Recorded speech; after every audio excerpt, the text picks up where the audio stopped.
Good morning students. BSc part second की organic chemistry में unit हम ले रहे थे कार्बोक्सिलिक एसिड और उनके डेरिवेटिव्स।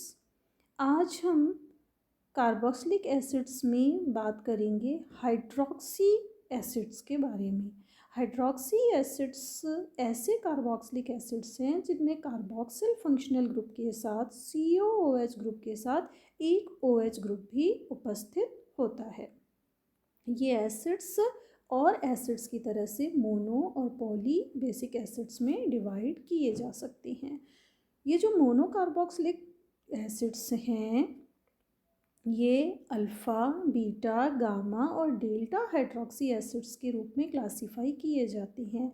डिपेंड करता है कि जो OH ग्रुप है, हाइड्रोक्सिल ग्रुप है, उसकी पोजीशन कार्बोक्सिलिक ग्रुप के रिस्पेक्ट में क्या है।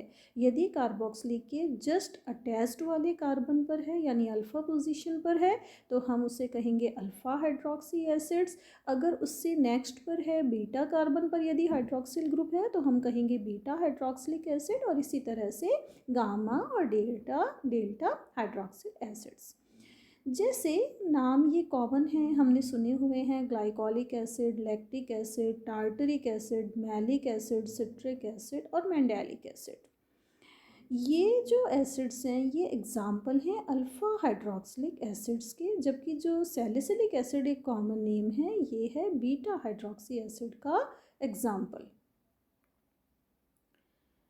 जो अल्फ़ा हाइड्रोक्सिल एसिड्स हैं ये नेचुरली पाए जाने वाले कार्बोक्सिलिक एसिड्स हैं। ज़्यादातर फूड स्टफ्स में ये पाए जाते हैं, जैसे ग्लाइकोलिक एसिड शुगर केन में पाया जाता है, लैक्टिक एसिड मिल्क में पाया जाता है, सिट्रिक एसिड सिट्रस फ्रूट्स जैसे ऑरेंज, लेमन इनमें, और मैलिक एसिड एप्पल में पाया जाता है।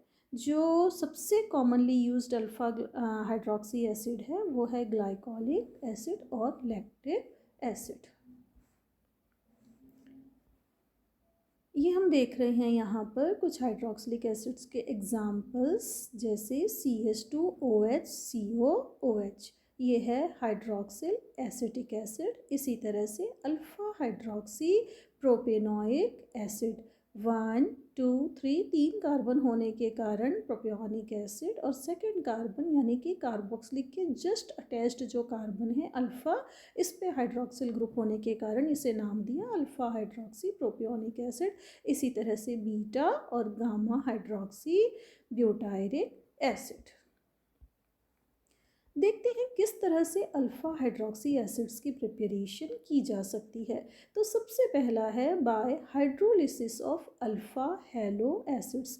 ये अल्फ़ा हेलो एसिड्स हमने लिया है, अल्फ़ा पे क्लोरो है यहाँ पर, तो अल्फ़ा क्लोरो एसिड लिया और इसकी रिएक्शन कराई बेस से, तो क्या हुआ, सब्सटीट्यूशन रिएक्शन हुई। ये जो क्लोरीन एटम था ये सब्सटीट्यूट हुआ हाइड्रोक्सिल ग्रुप के द्वारा और हमें क्या मिला यहाँ पर, अल्फ़ा ब्रोमो एसिड। इसी तरह से जैसे ये एग्जाम्पल है हमारे पास में 2 ब्रोमो प्रोपेनोइक एसिड, और इसकी यदि हम AgOH से रिएक्शन कराते हैं तो ये ब्रोमीन अगेन रिप्लेस हो जाती है हाइड्रोक्सिल ग्रुप के द्वारा। AgBr हमें बाई प्रोडक्ट के रूप में मिलता है और OH अपने आप को ब्रोमीन की जगह पर स्टैब्लिश करता है और इस तरह से प्रोडक्ट मिलता है हमको लैक्टिक एसिड।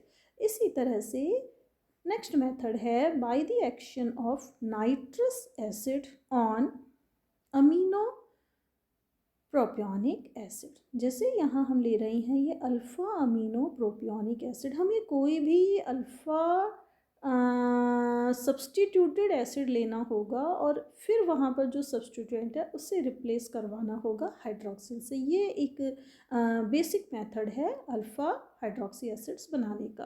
तो हमने यहाँ पर लिया अल्फ़ा अमीनो प्रोपियोनिक एसिड और उसकी रिएक्शन करवाई नाइट्रस एसिड से। नाइट्रस एसिड को हम प्रिपेयर करेंगे NaNO2 और HCl के द्वारा इंस्टेंटली, और इसकी रिएक्शन से alpha amino propionic acid convert होगा किसमें, लैक्टिक एसिड में। नेक्स्ट मेथड है बाय द हाइड्रोलिसिस ऑफ साइनोहाइड्रेंस।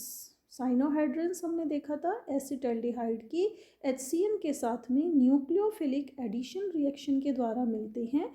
तो यहाँ हमें मिल रहा है CH3CHOHCN, और इसका यदि हम हाइड्रोलिसिस कराएं तो हमें प्रोडक्ट के रूप में मिलता है लैक्टिक एसिड। तो ये भी क्या है, अल्फा हाइड्रोक्सी एसिड है। By the reduction of keto acids, ये एग्जाम्पल है अल्फा कीटो प्रोपियोनिक एसिड का, और alpha keto propionic acid reduction के द्वारा डायरेक्टली हमें alpha hydroxy acid lactic acid दे रही हैं। नेक्स्ट है बीटा हाइड्रोक्सी एसिड्स की प्रिपरेशन। सबसे पहला है क्लोरोहाइड्रिन्स के द्वारा। तो यहाँ हम ले रहे हैं एथिलीन क्लोरोहाइड्रिन। ये एथिलीन है जिसके फर्स्ट कार्बन पर एक पे Cl है और दूसरे कार्बन पर हाइड्रोक्सिल ग्रुप है। तो ये हमने लिया है एथिलीन क्लोरोहाइड्रिन, इसकी रिएक्शन करवाई KCN से। तो ये जो क्लोरो एटम था यहाँ पे क्लोरीन, ये रिप्लेस हुआ साइनाइड के द्वारा, और इस तरह से हमें ये प्रोडक्ट मिला जो कि हाइड्रोलिसिस पर हमें क्या दे रहा है, beta hydroxy propionic acid by the action of nitrous acid. तो बीटा अमीनो प्रोपियोनिक एसिड हमने लिया, जैसे वहाँ पर अल्फ़ा अमीनो लिया था बिल्कुल उसी तरह से बीटा अमीनो प्रोपियोनिक एसिड की रिएक्शन करवाई HNO2 से, जो हमने बनाया NaNO2 और HCl की रिएक्शन के द्वारा, और ये जो NH2 है इसको रिप्लेस करवाया NO2 ग्रुप के द्वारा। तो प्रोडक्ट के रूप में हमें मिला beta hydroxy propionic acid. Third है by the oxidation of one three dihydroxy compound. ये हमने लिया है यहाँ पर 1,3-डाईहाइड्रोक्सी प्रोपेन या 1,3-प्रोपाइलीन ग्लाइकॉल, 1,3-प्रोपाइलीन या हम इसे कहेंगे 1,3-प्रोपेन डाइऑल।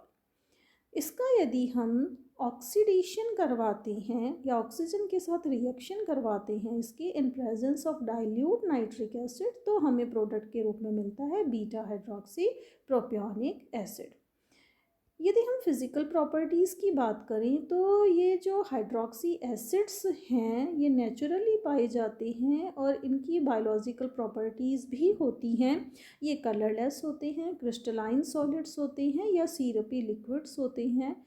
हाइड्रोक्सी एसिड्स जो हैं ये नॉर्मल जो एसिड्स हैं कार्बोक्सिलिक एसिड्स उनके कंपैरेटिवली ज़्यादा एसिडिक होते हैं। Hydroxyl derivatives are containing OH and COOH groups which form hydrogen bond with water. Therefore, they are more soluble in water than corresponding carboxylic acid.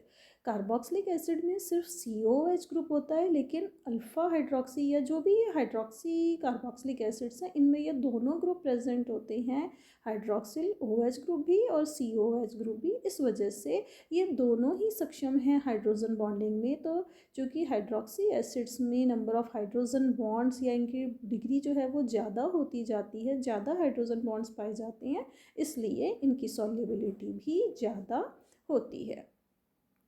Boiling point की बात करें तो यहाँ इनके बॉइलिंग पॉइंट्स काफ़ी हायर होते हैं सिंपल जो कार्बोक्सिलिक एसिड्स हैं उनसे। जैसे हम 3 कार्बन वाले कार्बोक्सिलिक एसिड की बात करें प्रोपियोनिक एसिड की और कंपैरिजन करें उसको अल्फ़ा हाइड्रोक्सी या बीटा हाइड्रोक्सी प्रोपियोनिक एसिड से, तो कंपैरेटिवली कार्बोक्सिलिक एसिड के हाइड्रोक्सी एसिड का बॉइलिंग पॉइंट देखेंगे हम ज़्यादा होगा। कुछ पर्टिकुलर एसिड्स के बारे में बात करते हैं। जैसे सबसे पहला है मैलिक एसिड। मैलिक एसिड में हम देख रहे हैं ये ब्यूटेनोइक एसिड का डेरिवेटिव है 2-हाइड्रोक्सी या ये भी अल्फ़ा हाइड्रोक्सी भी हम कह सकते हैं, अल्फ़ा 2-हाइड्रोक्सी ब्यूटेनोइक एसिड। तो मैलिक एसिड जो है ये हमने अभी बताया था कि ये एक ऑर्गेनिक कंपाउंड है, नेचर के द्वारा ये मिलता है हमें, एप्पल में काफ़ी मात्रा में होता है और इसको हम हाइड्रोक्सिल ब्यूटेन डाइओइक एसिड भी कहते हैं। ये एक डाई कार्बोक्सिलिक एसिड है। हम देख रहे हैं कि 2 कार्बोक्सिलिक ग्रुप यहाँ पर प्रेजेंट है। लिविंग ऑर्गेनिज्म में ये पाया जाता है। It contributes to the pleasantly sour taste of fruits and is used as a food additive.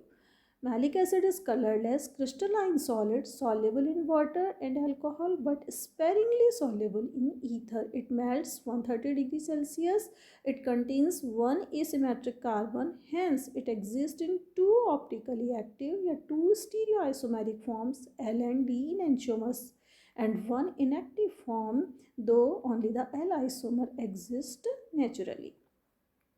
तो ये हम देख रहे हैं कि ये वाला जो कार्बन है मैलिक एसिड का, इस कार्बन पर ये चार ग्रुप्स हैं, hydrogen atom, hydroxyl group, carboxylic group और CH2COOH ग्रुप। तो इस कार्बन की चारों संयोजकताएं हम देख रहे हैं चार डिफरेंट एटम्स या ग्रुप्स के द्वारा संतृप्त हो रही हैं। तो ये कार्बन कैसा है?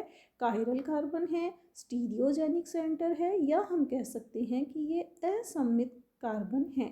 और असममित कार्बन होने के कारण ये ऑप्टिकल एक्टिविटी का कारण बनता है। तो इट मीन्स कि जो मैलिक एसिड है ये ऑप्टिकली एक्टिव होगा। यदि इसके सॉल्यूशन में से हम प्लेन पोलराइज्ड लाइट को पास करवाएंगे तो क्या होगा? वो प्लेन पोलराइज्ड लाइट के तल को घुमाएगा राइट साइड में और लेफ्ट साइड में, यानी कि डी डेक्स्ट्रो रोटेटरी और एल लीवो रोटेटरी, दो तरह की फॉर्म्स होंगी। नेचर में जो मिलती हैं वो मोस्टली एल फॉर्म्स के रूप में ये पाया जाता है।